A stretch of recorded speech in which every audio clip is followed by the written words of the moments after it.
இன்றைக்கு பிதாவும் இயேசு கிறிஸ்துவும் பிதாவும் செய்த உடன்படிக்கையை நிறைவேற்றுகிறதுக்கு ஒரு மனுஷன் தேவைன்னு சொல்றார். அது யாரு? சத்தமா சொல்லலாம். அது யாரு? சொல்லுங்க. நான் தான். உள்ளத்திலிருந்து சொல்லுங்க, உண்மையா சொல்லுங்க. நான் இருக்க ஆண்டவரே, நான் இருக்கிற இந்த சத்தியத்தை நீங்கள் கேட்கிறீர்கள் என்றால், இந்த சத்தத்தை நீங்கள் கேட்கிறீர்கள் என்றால், தேவ சித்தை இல்லாம இந்த சத்தம் உங்க காதுல விழாது. மகனே மகளே, தேவ சித்தை இல்லாம இந்த சத்தம் உங்க காதுகளில விழாது. தேவ சித்தத்தோடு தேவ சத்தத்தை நீங்கள் கேட்கிறீர்கள் என்றால், ஆண்டவருக்கு நீங்கள் தேவை என்று கர்த்தர் சொல்லுகிறார். தேவனுக்கு நீங்கள் தேவை என்று கர்த்தர் சொல்லுகிறார். நல்லா சொல்லுங்க.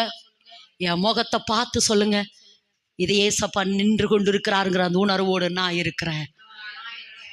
ஆண்டவர் தேடிக்கொண்டிருக்கிற மனிதன் யாருன்னு கேட்டா, ஆமா, அதுதான் ஜீவபலி. அதாவது ஒரு மனுஷனை கர்த்தர் தெரிந்தெடுத்துட்டு உடனே கர்த்தர் அவனை